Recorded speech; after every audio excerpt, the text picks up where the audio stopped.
Magandang umaga. Nandito tayo ngayon sa library ng Columban upang interviewin isang walang kwentang tao. Okay, ito na.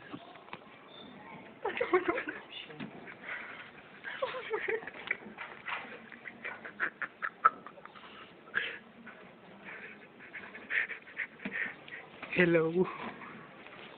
Hello sa'yo.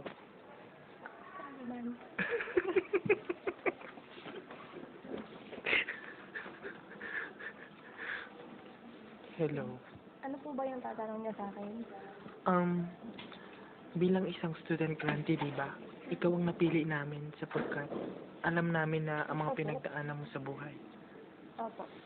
So, ganito yung una. Bakit ka pumasok bilang isang student grantee? Siyempre, tutok na. Tanga yung mata nga papakita.